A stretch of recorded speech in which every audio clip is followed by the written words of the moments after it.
الشیطان اللعین الرجیم بسم اللہ الرحمن الرحیم وصلی اللہ علی محمد وآل بیتہ الطیبین الطاہرین المعصومین۔ بارگاہ ملکوتی امیر المومنین حضرت امیر المومنین صلوات اللہ وسلامہ علیہ کی مقدس جوار سے اپنے مومنین کی خدمت میں نکاح کے مسائل کے ضمن میں اسباب تحریم کے اوپر سلسلہ گفتگو نسب کو بیان کرنے کے بعد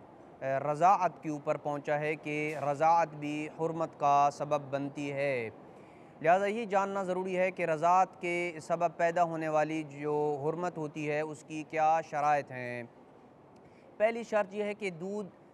پلانے والی خاتون کا دودھ شرعی ولادت کے سبب ہو۔ پس اگر ولادت کے بغیر خاتون کو دودھ آ جاتا ہے یا زنا سے ولادت ہو اور دودھ اتر آئے تو اس صورت میں اگر کوئی بچہ اس خاتون کا دودھ پیتا ہے تو اس سے حرمت متحقق نہیں ہوتی ہے۔ دوسری شرط یہ ہے کہ بچہ ماں کے یعنی اس خاتون کے سینے سے چوس کر دودھ پیے، خواہ اس چوسنے کے عمل میں کسی آلے کو ہی استعمال کیوں نہ کرنا پڑے تب بھی جائز ہے۔ پس اگر دودھ بچے کے منہ میں انڈیل دیا جاتا ہے یا دودھ نکال کے الگ کسی برتن میں رکھ ڈالا جاتا ہے اور پھر بچے کو پلا دیا جاتا ہے تو اس سے بھی حرمت متحقق نہیں ہوتی ہے۔ تیسری شرط یہ ہے کہ دودھ پلانے والی جو خاتون ہو وہ زندہ ہونی چاہیے۔ پس اگر دودھ پلانے والی خاتون وقت رضاعت مردہ ہو یعنی کوئی خاتون مر گئی ہو اور اس کا کوئی بچہ دودھ پیتا ہے تو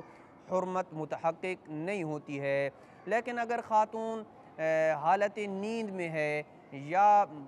پاگل ہے یا مریض ہے یا کوئی مجبوری کی وجہ سے زبردستی خاتون کا دودھ کوئی بچہ اس کو پلانے کے اوپر مجبور کر دیا جاتا ہے یا خاتون کا دودھ کم ہوتا ہے تو اس سے رضاعت کا جو سبب ہے وہ رضاعت کے سبب جو ہے وہ حرمت متحقق ہو جائے گی۔ چوتھی شرط یہ ہے کہ دودھ پینے والی کی عمر 2 سال سے زائد نہیں ہونی چاہیے۔ پس اگر بچہ 2 سال کا ہو جانے کے بعد کسی خاتون کا دودھ پیے تو اس سے بھی حرمت متحقق نہیں ہوگی۔ پانچویں شرط یہ ہے کہ دودھ میں کسی چیز کی ملاوٹ نہیں ہونی چاہیے، دودھ خالص ہو۔ مثال کے طور پر اگر بچے کے منہ میں دودھ ڈالا جاتا ہے اور ساتھ کوئی اور مائع چیز بچے کے منہ میں پہلے سے موجود تھی، فرض کرو دودھ دینے سے پہلے بچے کے منہ میں شہد ڈالا گیا تھا، اب شہد اور جو اس خاتون کا دودھ ہے وہ آپس میں مکس ہو چکا ہے، دودھ جو ہے وہ خالص نہیں رہا ہے۔ اسی طریقے سے وہ چیز چاہے مائع ہو یا ٹھوس ہو، جیسے کہ چینی کے ذرات ہیں وہ اگر بچے کے منہ میں موجود ہوں اور اوپر سے بچے کو دودھ پلایا جائے تو یہ دودھ خالص نہیں ہوگا، جس کی وجہ سے حرمت متحقق نہیں ہوگی۔ لیکن اگر اس مل جانے والی چیز چاہے وہ مائع چیز ہو یا ٹھوس چیز ہو جیسے چینی ہو یا شہد ہو، وہ دودھ کے ساتھ جو چیز ملی ہے اس کی مقدار اتنی کم ہو کہ عرف میں دودھ کے ساتھ مل کر وہ گھل مل جائے اور ختم ہو جائے تو اس سے حرمت متحقق ہو جائے گی۔ چھٹی شرط یہ ہے کہ بچہ دودھ پیے یعنی جو بچہ دودھ پیے گا وہ سارا ایک ہی مرد کی طرف منسوب ہونا چاہیے، یعنی 2 مردوں کا دودھ نہیں ہونا چاہیے۔ اس کو مثال کے ساتھ اگر یوں واضح کروں کہ اگر کسی حاملہ خاتون کو طلاق ہو جائے اور وہ بچے کی ولادت کے بعد دوسری شادی کر لے اور اس سے بھی حاملہ ہو جائے اور دوسرے شوہر کے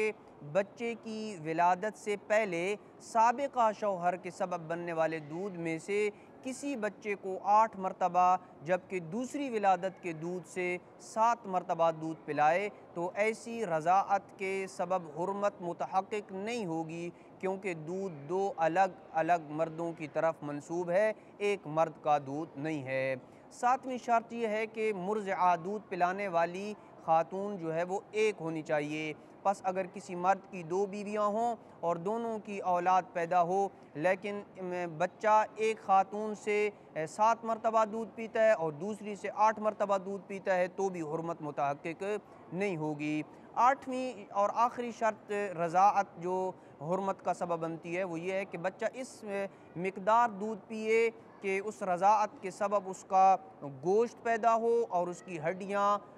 مضبوطی پکڑیں، اور اس کی کم از کم مقدار دو طرح سے شمار کی جا سکتی ہے۔ کمیت یعنی مقدار کے اعتبار سے بچہ کم از کم 15 مرتبہ دودھ پیے، اور وقت کے اعتبار سے بچہ ایک رات اور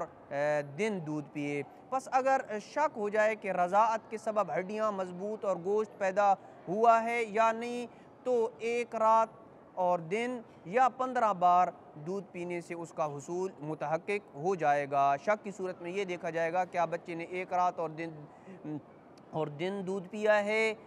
یا نہیں، یا 15 بار دودھ پیا ہے یا نہیں پیا۔ اگر یہ متحقق ہو جاتا ہے، یعنی ایک رات اور ایک دن والی شرط پائی جاتی ہے، یا 15 بار دودھ پینے سے اس کا حصول متحقق ہو جاتا ہے، تو اس صورت میں پھر جو ہے وہ رضاعت کے سبب پیدا ہونے والی حرمت متحقق ہو جائے گی۔ اور اگر یقین ہو کہ رضاعت سے ہڈیاں مضبوط اور گوشت پیدا نہیں ہوا، جبکہ ایک دن رات یا 15 بار دودھ پینا ثابت ہو، تو احتیاط کے تقاضے کو ترک نہیں کرنا چاہیے۔ وصلی اللہ علی محمد وآل بیتہ الطیبین الطاہرین المعصومین۔